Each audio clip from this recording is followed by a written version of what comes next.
All right. Okay, awesome. Thank you all for coming. Um, I hope that you are able to be at least a little bit productive on this study day. And thank you to Dr. Corley and Dr. Fayshaw for being here. So basically, this event, we've done this for the past few semesters, and it's really just where we kind of like talk about music ed juries and what usually happens and kind of what to expect. And then sometimes we go through some examples of stuff that you might see, and it just kind of helps you know what to expect a little bit more. And Anna prepared a little presentation, and Dr. Corley and Dr. Fayshaw are here because they are part of the panel that judges us. So they're here to give us a little bit of insight as to like what they're looking for, basically, and yeah, stuff like that. So Anna, do you want to maybe kick it off? Yeah, okay, one second. Whoa, can everybody see that? Cool. Okay, hold on. Yay. Okay. So, She scores on technology. yes. So this is it's just kind of like a little basic um PowerPoint because this is more of like an open forum than it is like me talking at you. But welcome everybody. It's good to see you. Okay. So basically, I'm gonna just make it so I can just see myself because I have a lot of windows open right now. So basically, what is a music ed jury? So it's just something that we have to do every semester, kind of like what we do on our principal instruments. It's similar to like what you did when you were a second semester sophomore. It was kind of like the final exam for, oh man, whatever that class was, intro to music ed. I forget the number. So long ago, dating myself. But it just is a little more centered. There's no really like interview anymore.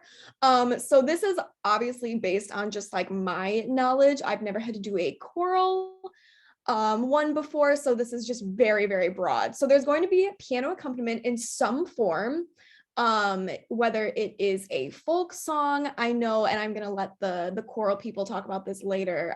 They have something a little bit more extensive accompaniment wise, and I think there's some voice part playing and things like that. And then there's sight singing in some form. This also changes based on what your focus is. In like my experience, I guess, it's just been some sort of folk song on either solfege or like a neutral syllable or numbers. And then for instrumentalists, there's sight playing, whether I think it changes kind of based on, quote me if I'm, or don't quote me if I'm wrong, but it changes based on where you are a little bit in the program. Sometimes it's like, I mean, I remember sometimes like we get like a solo, otherwise other times we get like an actual score of like a piece of rep that like an actual band would use. And then you're also, I forgot to mention this, but you also get asked about it a little bit. Sometimes you get asked for what like the grade you think it is based on what you see in the music, parts of the music that you think would be difficult for students, other things like that. Did I forget anything? I'm not gonna lie. Once they happen, I kind of I block them out until the next semester. So does Yeah, anybody have anything to add? I'll just kind of add in like some of the choral side. So basically, um, like the three main things, kind of like Anna said, is piano, sight singing, and then like analyzing the music. So for choral people, it does depend on kind of like what courses you've had. So like if Dr. Fayshaw knows that you've taken the choral score reading class, then like I remember that semester I played an accompaniment to an art song, and other times it'll be you're playing like SATB vocal parts. So it kind of depends, but that's the piano part. And like Anna said, for the choral people, piano is a little bit more um, expected of us. So they have like kind of creating an accompaniment for a folk song, and we have more like playing vocal parts since that's a bigger part of being a choral teacher. And then we do sight singing.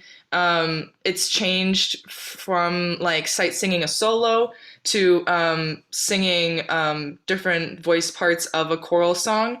And then there's also where you just look at the music and you talk about the challenges of the piece, where students might have difficulty. Like Anna said, what grade level would this be appropriate for, and what are the like some of the things you would want to focus on? So that's kind of the choral side of it, at least.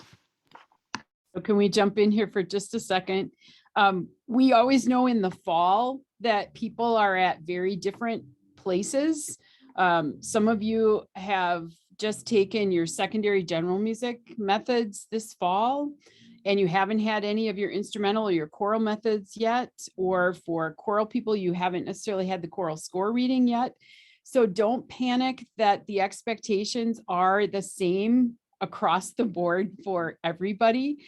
We are assessing you where you are in the program. This is one of our assessments that helps us to show that you're growing over the program, over the time that you're in the program.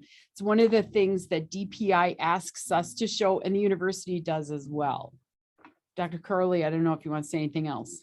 Yep, that's I concur, and I'm just reflecting on sort of the order of operations, the order of things that you might expect to do when you walk in. We typically, for everyone, start with the assessment of student challenges. And so that piece is the one where you're looking at a piece of music and trying to diagnose what you might work on with a student. So sometimes, yeah, that is a solo piece that we try to say, okay, how many years of experience or what level or what grade is this as a student going to be a good fit for here? And then we try to get you to talk as much about the music as you possibly will. And if you start freaking out, just take a deep breath, relax, and look at the fundamentals of music, right? So are there lyrics? Are there not lyrics? What's the rhythm? Is it complex or is it simple? What's the meter? What's the key? Look at those really basic things and start talking yourself through to some conclusions. And your friendly neighborhood music ed jury panelists will probably help guide and or nudge you toward some good conclusions. From that, we usually ask the instrumentalist and the choral folk to do the sight performance of your major instrument from that piece. And then in retrospect, we ask you to revisit what occurred to you maybe as you were personally playing it that maybe didn't occur to you before, in terms of picking up on something that a student might have trouble with, or could be something to explore in a rehearsal, so on and so forth. So that's sort of the first big chunk, and you get to tick off, the assessment of student challenges, you get to tick off your sight performance, and you get to let us hear in real time how you're thinking about a piece of music and the possibilities that exist with it. So that's the first big chunk. And I think it varies from there what we do next, right, Dr. Fayshaw? Yeah.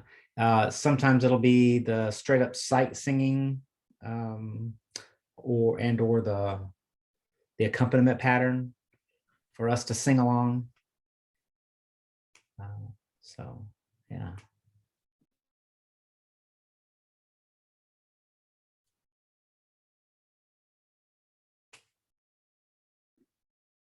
I just learned how to unmute myself while sharing my screen. Oh man, it's been a day and it's only 1 p.m. No, that's okay. All right, so if nobody else has anything to add for that, I'm just gonna keep going. Again, this is a very short presentation only because I figured it was going to be very much like an open experience, but we'll move on here. Oh, too far. There we go. So tips and tricks from us. I guess more specifically, tips and tricks from me, and then we'll open the floor up a little bit here. So Dr. Fayshaw mentioned this on Wednesday night in 460 when somebody asked, like, how do we prepare for sight singing, especially as instrumentalists? We kind of take oral theory and then kind of not necessarily apply that too much after that. Unless we kind of go out of our way to do it sometimes. So Dr. Fayshaw said practicing sight singing using like folk song material online. I've realized that practicing sight singing from the sight singing textbook that you had to buy or rent is not very helpful. I would not recommend that. I've done that before and got more frustrated than anything. And the goal really, I could be wrong, I'm kind of, this is what I think. I don't think that for sight singing, the goal is ever for us to be tricked by it, but more or less just to like make sure that we're hearing, you know, like the relationships between intervals, if we can hold pitch at all, things like that. So folk song material is always really great for that. Coming up with chords for your, oh yeah, Dr. Corley, go for it. And one of the best pieces of advice that one of my teachers ever gave me when I asked them how to practice sight reading, they said, well, just do it. And just do it and just do it and just do it. And for us on the panel, we don't care if you use numbers, we don't care if you use solfege. If you want to use hands, if that's how you grew up, then great, go for any system that you can be consistent with and practice in a consistent way. That's what's going to help you the most.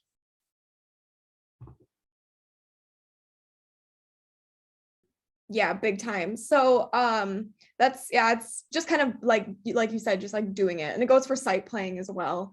And that's why I said like practicing sight playing if you want. Sometimes people think that they can, you know, like just come in. Hi, you're good. That's okay. Andrew just got home. So anyway, yeah, sometimes like people like kind of come in and they just, you know, sometimes they just sight read and sight play like just there. Some people like to prepare. So that's why I try to leave it up to you. In terms of piano, coming home or coming up with chords for your piano accompaniment that you can play comfortably. I don't think that it's necessarily about being flashy. It's more about, can you support the singing of other people? And that's more important than what you're doing, to be honest with you. You know, it's more about like, how can you support others rather than, you know, how fancy can you make it? So just coming up with something that you can practice and kind of master, and not, you know, if you're left to coming up with the chords yourself, not freaking yourself out about it. And don't forget an introduction so we know when to come in. Yes. Yes, big time. And then I think, yeah, that was pretty much all that I could think of. One that I didn't put on here is being able to, like, when you get asked about, you know, like, well, what grade level do you think this piece is? What would you work on with students? Just like being able to justify your responses. Sometimes it's easy to just see things and kind of pull it out and then not really know why. So I think just being able to justify your responses on what grade level you think it is, because that shows like your knowledge of, you know, not only the music itself, but like of the players or, you know, of the performers. So that's basically all that I had to say about it. Like I said, I'll open it up to basically anybody. I have one more comment just to make, is that this process is not a gotcha process.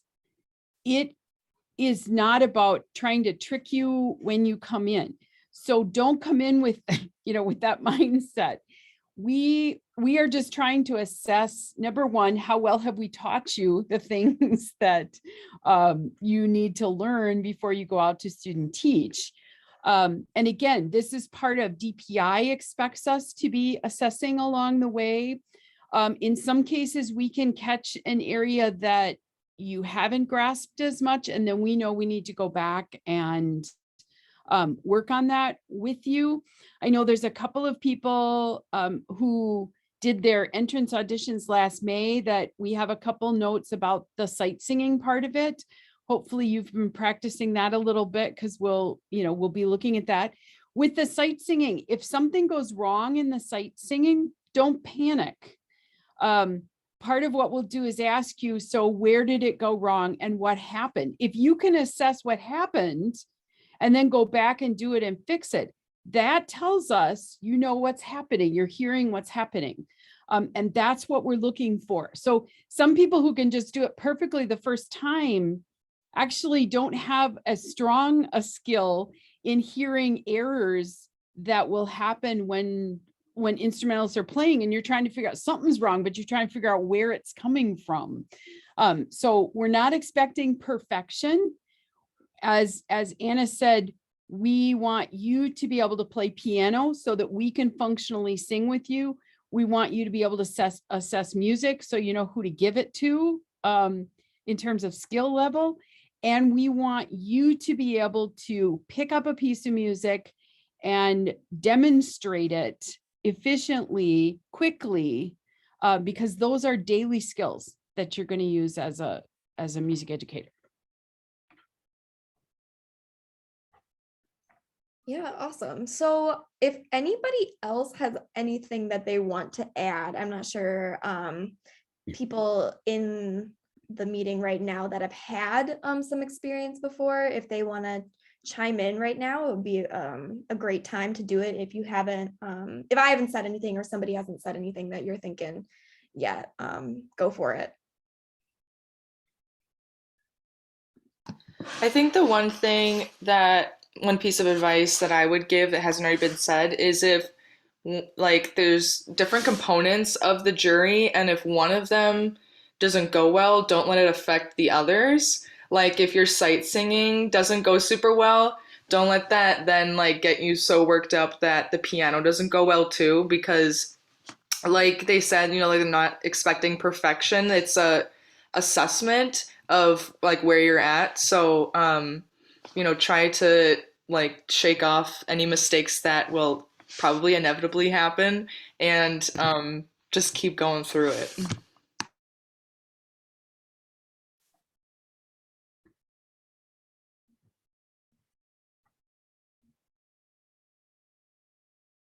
I know that there's a lot of, oh, Sarah, did you have something to say? I'm sorry. No, I was gonna ask if anybody had any like questions that they wanted to ask, like Dr. Fisher, Dr. Corley. Anna, can you stop screen sharing so we can see everybody again? Yes, yes.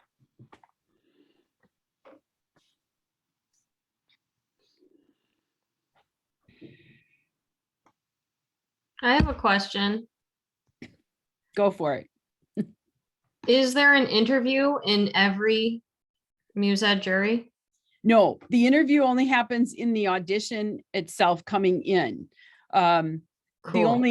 only conversation then that we have with you is about the music, or sometimes just to make sure you know what you need the next semester or whatever, where you are kind of in the program. But interview wise, once you get into the program, we assume something strange isn't going to happen.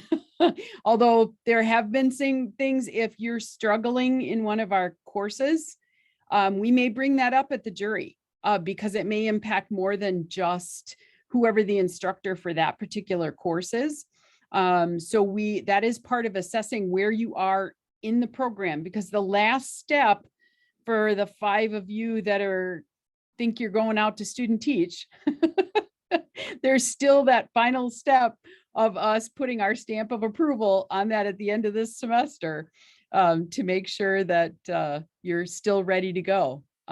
So you do have to have our blessing, or whatever you want to call it, for that last step of things. I'm just joshing with the 5 of you. Don't panic. Lauren, I'm really glad you asked that question. I was just thinking, who here is coming up on their first jury beyond that audition? Because it is subtly different. So I'm glad you asked that, because that's just one specific difference in that interview versus the jury. Yeah, I was kind of wondering if there was any, I don't know, my camera just changed, if there's any like aspect of like presenting stuff that we've learned in the semester, because I only had the one like music ed class, but I know that we presented like what we learned in 350. The only comment I might make to that is one little bullet point I had in my notes. Make sure that all your assignments are completed and submitted, so that any instructor that you're going face to face with doesn't call you out in front of the whole panel saying, hey, where's blah, blah, blah, blah, blah, blah, blah. Make sure your stuff is done. And knowing this cast of characters that's making time on a Wednesday at 1 o'clock to be here and to talk about this, guarantee you guys are going to have all your stuff together. So Irina, to that point, if you think about, because particularly for you, because you're doing both sides of things, when you look at a piece that you're going to sight sing for us, you bring things from your diction class, you bring things that you've learned in your lessons, you might bring things from secondary general that you've been thinking about in terms of teaching, or even things that come from your intro class, or hopefully you're going to be bringing piano skills that you learned from me in 331. I mean, so you do apply things that you have already learned. But that's why we know there's 5 of you here that this is your first time up. We know you're just coming out of secondary general, basically as the methods that you've had. So what you might give us as challenges in the piece might not be as in depth as this group that's going out to student teach. We're going to expect a pretty strong analysis of what the challenges are going to be for that piece. I will say, like, like the audition, I was surprised, like, the following music ed jury, that, like, you don't, like, present one of your songs that you learned in your lessons. Like, that's not part of it anymore. That was part of the audition. Like, you perform a piece for them That to was my show, other like, your question. own ability as, like, a musician, but that's not part of it anymore. It's really like your ability as a music educator rather than as a performer. Right, because we're expecting your studio faculty are still taking care of that part of it.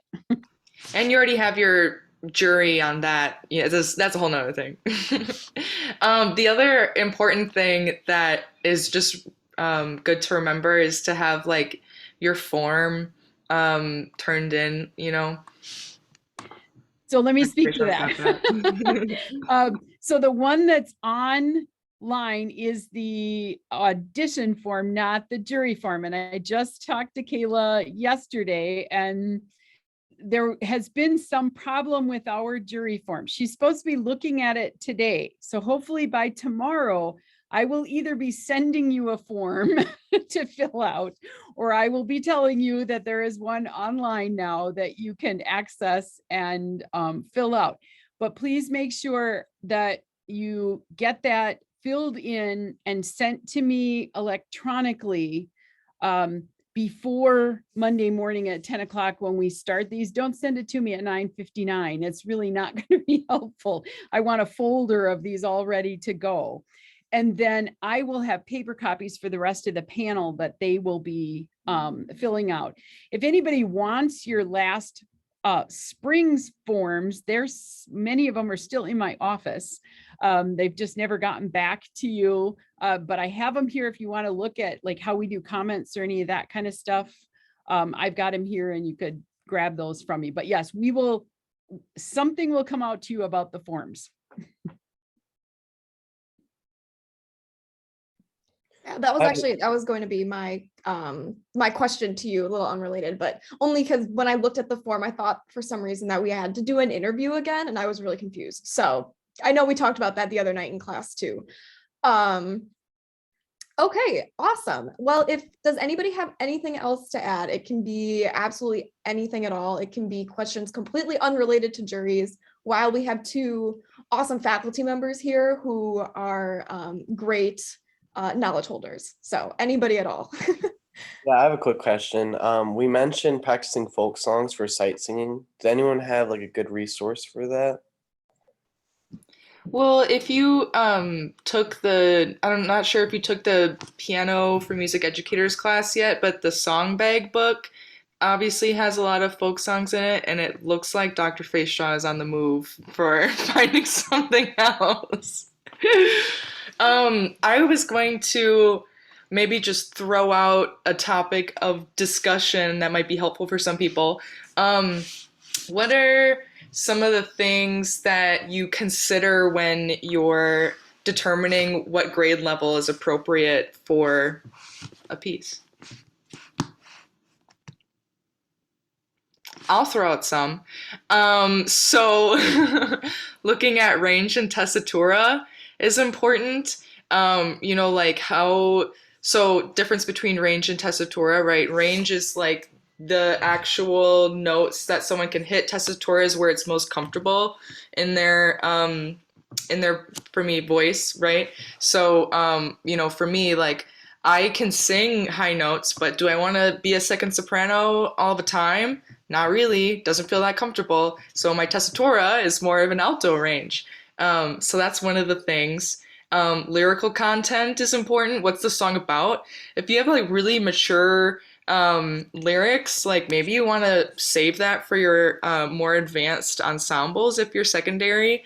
If it's kind of on a more you know, like we've been talking about this in elementary general, if it's a more like baby-ish text, you know, it might feel too like baby-ish for older students, stuff like that. Um, Thinking about like how the melody's moving, like is it moving stepwise? Is it moving by big leaps and stuff like that? Those are some of the challenges you might discuss. Like Dr. Corley was talking about, going back to those elements of music, like what if you have like a rhythmic pattern that's really difficult, you know, like what kind of student could handle that? Also, if you're looking at a piece for an ensemble, like not a solo piece, like for me, like a choral piece, the texture of it, can they handle that many voice parts at one time? Or, you know, like would they need something that's a little bit more simple? Um, Stuff like that. Anybody else have anything that could throw out to this topic? Yeah, I can speak a little bit on like the instrumental side, not to potentially give away my answers for Monday, but we'll see. I would say that, yeah, like things like range on like like if you're playing from like a score on your primary instrument, looking at like your melodic line or your accompaniment first, leaps, things like the variety in rhythmic duration. Is there a lot of 16th note passages that can kind of go along with like finger dexterity? Is there a lot of, you know, high stuff that is fast, which sometimes gets hard for students because the partials get closer together, you know, things like that. Oh, awesome. Dr. Fishaw put, it looks like something in the chat for the folk song. That this one actually has sheet music. That was what I was having trouble finding. So Awesome. Yeah, so that'll be a good resource. Go for it, Irene. I feel like this has been said, but I'm just double checking. The piece that we're like judging, I guess, is it going to be something on our instrument, or is it going to be like random? So I don't think we're giving things away. So for vocalists this time around, it is an art song. And so, you know, that's what you're judging it on, is as you look at it and figure out what the challenges and things are going to be for it. Instrumentally this time, Dr. Corley, you want to say anything about what? I've got a couple of scores that I'm going to ask you to look at, and they will be ensemble scores. There's a string orchestra score, and then there's a band score, depending on what your primary instrument is. And when we ask you to play, you may not play, you may not, maybe you, I shouldn't say may not, it may be that you won't play your primary instrument's line. We may ask you to play a different line. Not that we're considering or asking you to transpose at sight, other than maybe an octave displacement for where it's more comfortable. But just like not all the lines are melody. Sometimes, you know, you might be on a, like Anna knows, all the upbeats of a march or something like that. So maybe we want the horn player to be able to play the tune for us so we can hear some expression in their playing. That is a key thing too, is to remember. You know, sometimes people will talk about the expression markings and things in the music and then absolutely not play a single one of them. We do note that when it happens.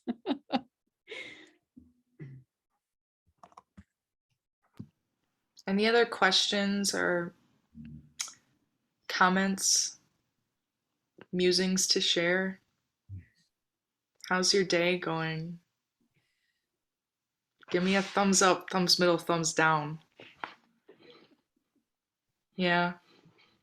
I went to my aunt's house earlier just to pet her dogs because I needed that today. So, I'm like changing my role at work. I got like promoted. But so I'm going to Kenilworth instead of Sandburg. And so I like volunteered to be there at like 6 a.m. this morning. And as soon as my alarm went off, I was like, I regret my entire decision. don't know why you would do that to yourself, but Well, I got paid, but like it was still 6 a.m. proud of you for getting a promotion. Okay, well then if there's not anything else, I think we can sign off. Thank you to Dr. Fayshaw and Dr. Corley for being here and for helping us out. Thank you to Anna for putting together the little presentation. And I hope all of your finals go well, and I hope that you have successful music ed juries. And hopefully this was helpful a little bit. So cool. All right. Have a great Thank day, everybody. you. Thanks for setting this up. Sarah, can you keep it open for just a minute? Sophia had a question for me about a recital. And we were going to talk for a minute anyway after